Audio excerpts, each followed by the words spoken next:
বিসমিল্লাহির রহমানির রহিম। আসসালামু আলাইকুম।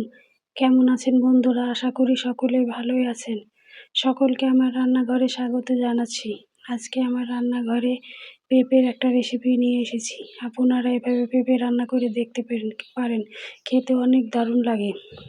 চলুন দেখি কিভাবে রান্না করলাম।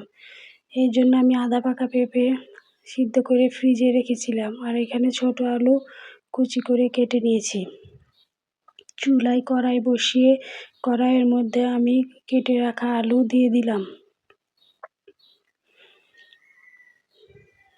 আলু দিয়ে এখন এর মধ্যে একটা একটা করে সব কিছু দিয়ে দিব। কয়েকটা রসুন কুচি দিয়ে দিলাম, আর সামান্য পেঁয়াজ কুচি দিয়ে দিলাম। আপনারা এভাবে পেঁয়াজ রসুন নাও দিতে পারেন, কিন্তু আমি দিই।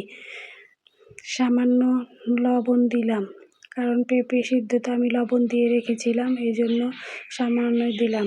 হাফ চা চামচ হলুদের গুঁড়া দিলাম, আর হাফ চা চামচ ধনে গুঁড়া দিলাম। দিয়ে সামান্য পানি দিয়ে এখন মশলা সব কিছু মিশিয়ে নিলাম। এর মধ্যে কয়েকটা চেরা কাঁচামরিচ দিয়ে দিলাম। দিয়ে একটু নাড়া দিয়ে ঢেকে দিব। এই যে কিছুক্ষণ পর ঢাকা উঠিয়ে আমি আবার একটু নাড়াচাড়া করে দিলাম। এখন আলু অর্ধেক সিদ্ধ হয়ে গেছে, এই জন্য এর মধ্যে এখন আমি সিদ্ধ করে রাখা পেঁপে দিয়ে দিব। এই যে সিদ্ধ করে রাখা পেঁপে দিয়ে দিলাম, দিয়ে এখন ঢাকা দিয়ে দিব। যেহেতু এটা জমে আছে, এই জন্য ঢাকা দিয়ে দিলাম। কিছুক্ষণ পর এই যে ঢাকা উঠিয়ে একটু নাড়াচাড়া করে দিচ্ছি, যেন পেঁপেটা সম্পূর্ণ গলে যায়। এই যে সুন্দরভাবে নাড়াচাড়া করে দিচ্ছি। ডিপে রেখেছিলাম, এই জন্য বরফ জমে একদম গোটা হয়ে আছে। আস্তে আস্তে নাড়াচাড়া করে আমি এই গোটাটা ভেঙে নিব।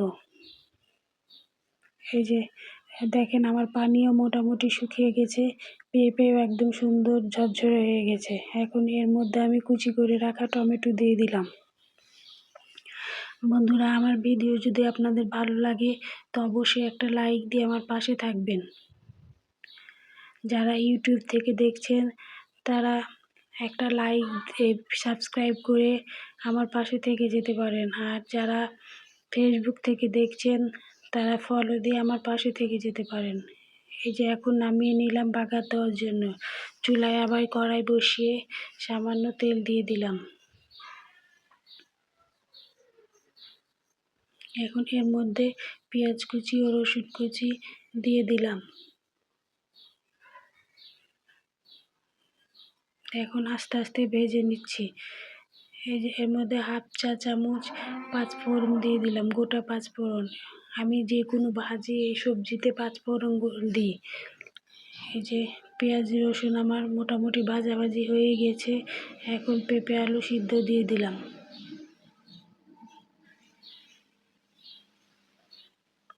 যে পেঁপে আলু সিদ্ধ দিয়ে এখন সুন্দরভাবে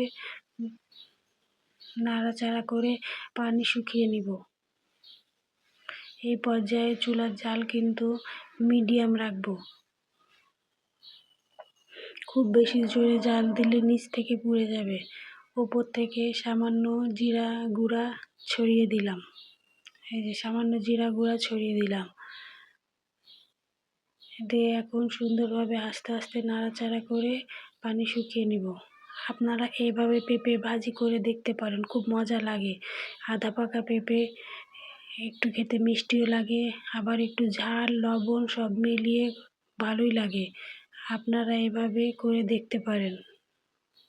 আমার বাসায় সবাই পছন্দ করে এভাবে আধা পাকা পেঁপে ভাজি।